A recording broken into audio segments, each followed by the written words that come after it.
So I was at school a couple days ago, and while I was bored doing nothing, I was scrolling through a page and I found some new information about Honda.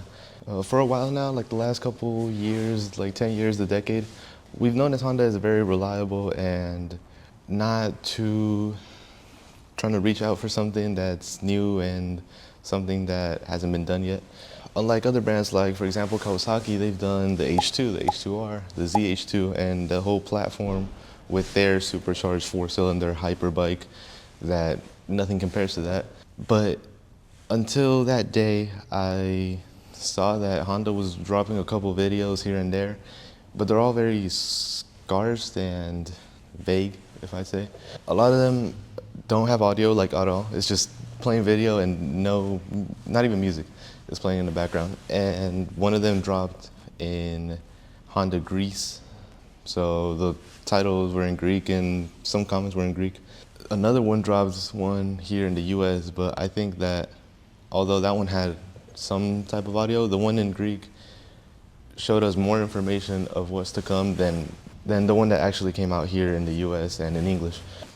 I watched it over about 3 times and I noticed a lot of things that maybe for Honda or something new. I know that Honda recently has been trying to do other stuff, like their e-clutch, for example. That is coming out in the CBR 650 and the CB 650, if I'm not wrong. For anyone that doesn't know what the e-clutch is, they are trying to make something that's more approachable for people that haven't gotten into bikes recently. It is a clutch that you actually don't need to use at all. If you want to leave first without touching the clutch, you can do so, and you can put first gear without pulling in the clutch. I'll put a video example here for you guys. And you can just simply pop it into first gear without pulling the clutch in. It will feel strange the first time you do it, but then it's so easy. From what I have seen, I've focused in about 4 to 5 different things, and it's something that I believe are the most important. Obviously, when a new bike comes out, it's already something new and something to be excited about, but this is a little bit different. They're announcing a whole new engine and a whole new platform type. And it's something that we haven't really seen at all in general, just in motorcycles, not just in Honda's history. They have had many different types of engines. They even did the oval cylinder engines that came out in the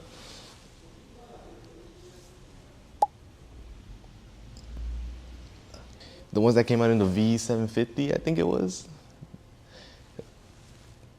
The engine that they announced is a V3. When I heard about that, I wasn't I'm still not too sure at all about how it's gonna work. But in the video, it seems to have 2 cylinders in the front, like that, and then one more like that in the back, meaning the V3. 1 cylinder in between the other 2 at the front. First questions that came to mind, firing order and vibration. How are they gonna make up for the weight that's missing on one side if 2 cylinders are at the front? And what about when they fire? Are 2 cylinders at the front gonna fire at the same time while only one in the back? Camshafts, I don't know. This is all things that are gonna be answered until the bike comes out, I'm guessing, or if they do another unveiling an actual spec list sheet, because we don't even have specs or sizes about these things. From the rumors that came out, it's supposed to be only for large displacement motorcycles, but we don't even know what size that could be. I'm imagining something in the 800 range, around there, since we're deviating more away from 1000s and super sports and super fast, high revving engines and more into low torque that can be used on the street. I actually made a video about that not too long ago, so if you want to watch that, you probably should. So what I'm thinking is more like a 700 to 800 centimeter range while having that V3. The next thing I noticed, it's a one-sided swing arm. They don't have fairings or the actual shape necessarily of the bike. In the video, it only shows the frame, the engine, and the 2 wheels. You don't get much else. If you want to watch it, I'll leave a link as well in the bottom so you can check it for yourself and look at it, see if you find anything else. It's very reminiscent of those H2 type of unveilings, I think, where they drop like trailers here and there and started to like show more as time goes on. We know that this machine isn't performance based, obviously, since it's a V3, something new. And it's also a one-sided swing arm. We have found out from something like Ducati, the V4, which used to have a one-sided swing arm, but they now deviated back into the double-sided because it's better for handling and performance.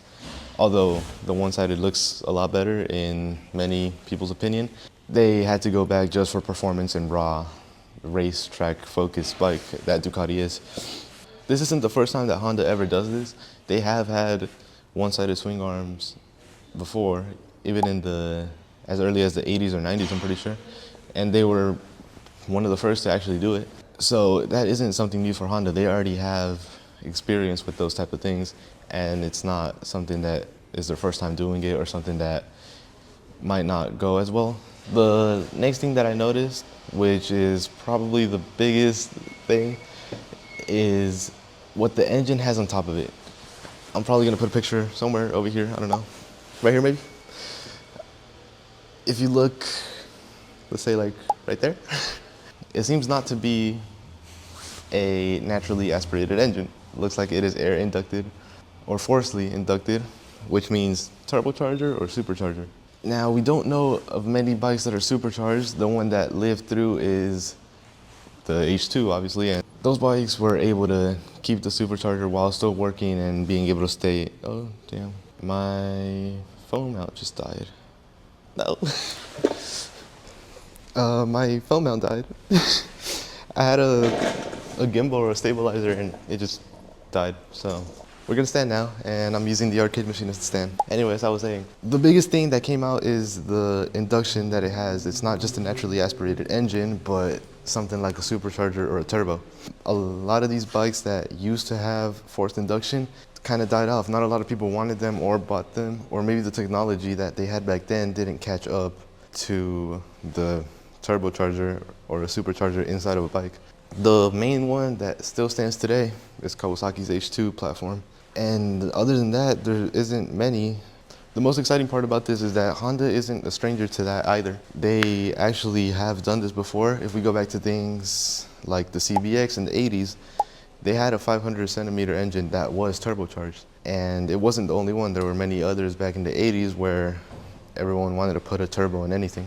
This isn't their first time doing this, which means they probably already have some formula laid out. They have some testing done from way back then, and they're gonna try to do it again.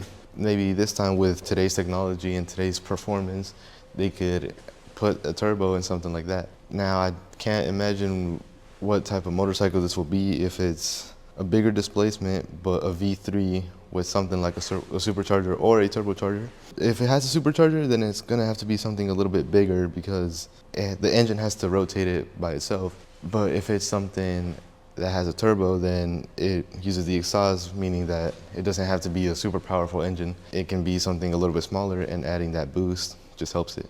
Other things that this brings up is maybe something like modifications.